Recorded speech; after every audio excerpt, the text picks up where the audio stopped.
On August 4th, I also saw Fire in Dreamland at the Antipater Theater at the Public Theater. This play stars Rebecca Naomi Jones, Enver Jokai, and Kyle Beltran. It's a very small play. It was only 100 minutes. It had no intermission. And basically, it's a story that revolves around another story. Its main lead was Kate, played by Rebecca, and it's right after Superstorm Sandy that hit and destroyed Coney Island. And she runs into this guy, and his name is Yat Hoofd. And I don't know what country he was from. It was something European, maybe Dutch. I don't know. It wasn't. Um, they make note that he's like European, but that's it. She runs into Yap. He's making this video about fire in Dreamland, a fire that devastated this Coney Island amusement park in 1911. He runs into her, she's like crying and everything else, and he's like, hey, are you okay? And she's like, no, leave me alone, you're being weird, and this and that. Eventually, they start going out and seeing each other and this and that. But the story intertwines both these stories of destruction of Coney Island between these two events, between the 1911 fire and the 2013 Superstorm Sandy. It was a non-linear play, meaning that there would be like 3 different stories going on. So and every time, and this is before you're introduced to Lance, there's somebody on the set, and I'll show a picture of the set here, sitting in the back behind a wall, sorta, and he would click the little clackboard, and every time he did that, like, it would jump forward or jump backwards in time between these two characters. And also when they were talking about the 1911 fire.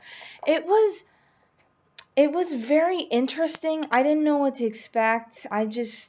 It's one of those things I saw.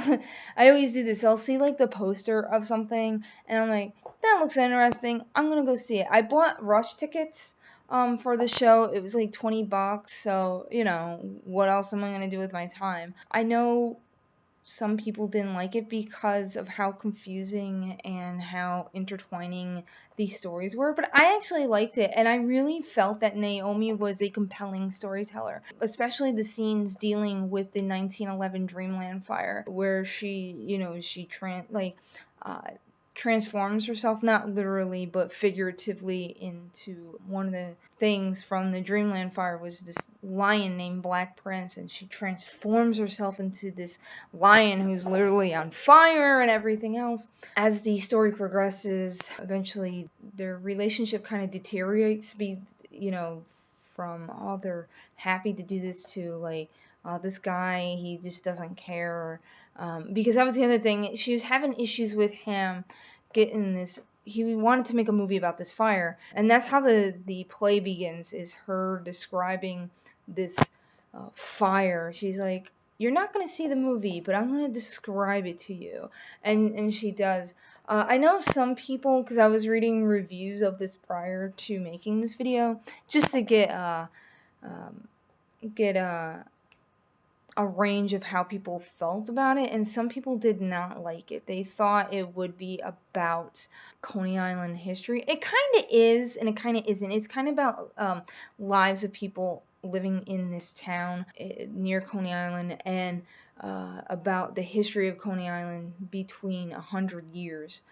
But there was some like interesting aspects. You had the interesting costumes, especially I really like the mermaid costume, because there's one part in the story where she's talking about this mermaid person who is leading all these animals out of the fire as it was happening, and she's in this blue mermaid outfit, and then later at the end of the play it changes orange. I believe there's like symbolism and stuff, for a lot of symbolism in this play, but I believe that was like just how fiery, or how fiery, she was, how Kate was, and just between her relationship between her and Yop, and also Lance. Lance kind of comes in during the second half of the play, and he was Yap's helper, and he comes into the story when Yap's and Kate's relationship are kind of rocky, but not really. He was putting together like audio and video and everything else. Like he was going to school, I believe, at NYU. So they're trying to put together this movie, but then Yap is having difficulties with these guys from India who are helping him with video files and sending them like an insane amount of money to put this together when, really you can just buy or find cheap video editing software. He was kind of like a weirdo. Well, like Yap was kind of weird. He did his own thing his own way. They break up, but Kate finds out she's pregnant, and then she doesn't know if she wants to keep the child, because with Kate, her thing is when and Yap, this is when they're yelling. Yap tells her, like, whenever things get too difficult for her, she just goes away. And then with the child, she just wants to get rid of the child, which she eventually does because she just wants to be, or I think she does. There's like one part, this is what I'm talking about with nonlinear plots, because there's one point where she's like, I'm going to keep it and I'm this far along, and then blah, blah, blah. I thought it was fine. It had a very minimal set, like I said before. So she's doing a lot of storytelling, so you have to use your imagination to picture all of Dreamland and this and that. But I thought she did a good job telling you what you were gonna see, and camera. She included like camera angles, like, okay, the camera's gonna pan here and this, and that's what you see. But I thought it was fine. I believe this is the second show I've seen at the public theater, like as a show, like a play. And I thought this was a lot better than Illyria, honestly. If I had to rate it, I'd probably give it like an 80 out of 100. I mean, I do agree with some that it kind of, I didn't think it was like bad at all. Like there's some people who was like, ugh. But it did feel a little incomplete, like it's still a work in progress. But maybe that's how it was meant to be, because it is telling a story of people trying to put together a movie and trying to get narrative of people's lives, and sometimes it does feel incomplete, so maybe that's what it was meant to do. I really enjoyed the performances by people, especially Naomi and Ember as their respective characters of Kate and Yap. And also, I kind of related to Lance a little bit because he was like awkward. He didn't really fit in. He was just there to help, and I kind of resonate with that.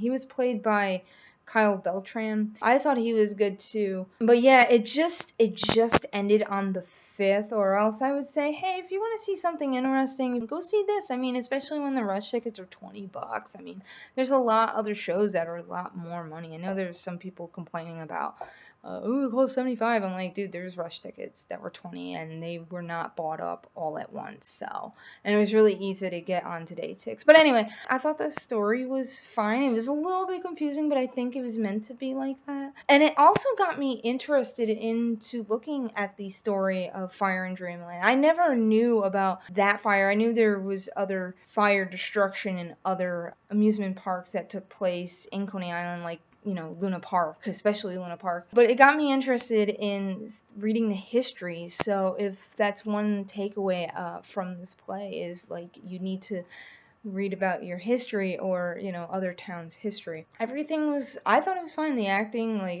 especially when some parts got really intense, especially between Kate and Yap, and how they're fighting about this and that, not domestic, but like just when couples are fighting and this and that, and it added that element of intensity. And then how it combined with the fire and Black Prince like charging out of the gate while on fire, and all these the circus people trying to calm this guy down, and it was basically trying to calm Kate down.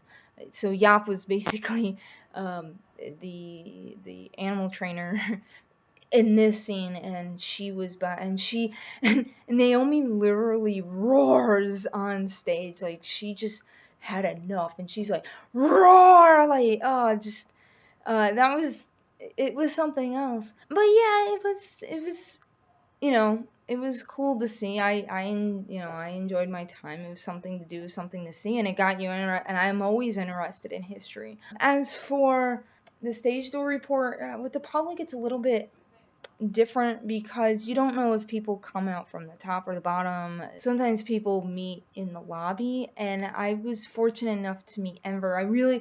Because for a minute I was like, why does he look familiar? And then it dawned on me. I was like, he's Officer Sousa from Agent Carter. So I'm like, once again, Marvel trash.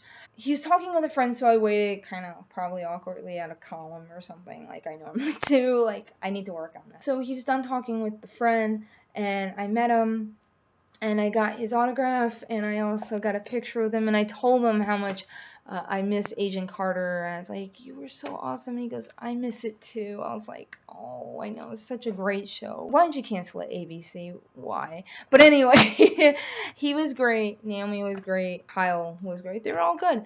If it was still running, I would be like, if non-linear plot lines are your thing, go and check it out. But unfortunately, it ended on the 5th. So that's it for now. Bye.